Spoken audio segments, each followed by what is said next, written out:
ಕುಮಾರಸ್ವಾಮಿ ಮಧ್ಯೆ phone tapping fight ಮುಂದುವರೆದಿದೆ.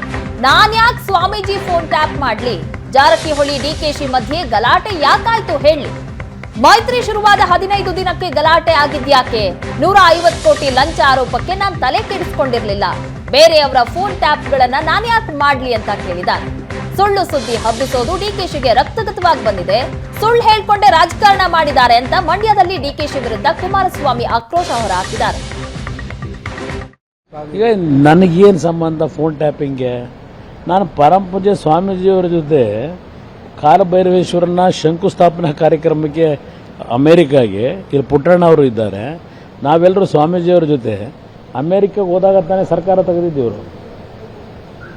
ನನಗೆ ಸ್ವಾಮೀಜಿಯವ್ರ ಬಗ್ಗೆ ಅನುಮಾನ ಇದ್ದು ಅವ್ರ ಫೋನ್ ಟ್ಯಾಪ್ ಮಾಡಿಸೋದಾದ್ರೆ ಸ್ವಾಮೀಜಿಯವ್ರ ಜೊತೆ ಯಾಕೆ ಹೋಗ್ತಿದ್ದೆ ನಾನು? ಯಾರು ಯಾರು ಹೇಳಿದ್ರು?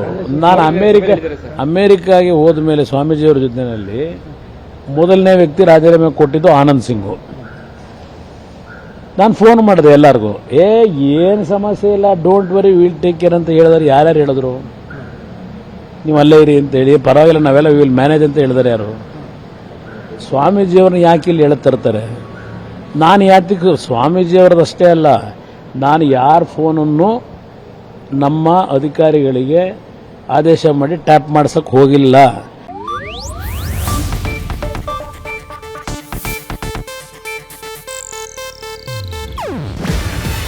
ಇದು ಏಷ್ಯಾನೆಟ್ ನ್ಯೂಸ್ ನೆಟ್ವರ್ಕ್ ಪ್ರಸ್ತುತಿ. ನೀವು ನೋಡ್ತಿದ್ದೀರಾ ಏಷ್ಯಾನೆಟ್ ಸುವರ್ಣ ನ್ಯೂಸ್.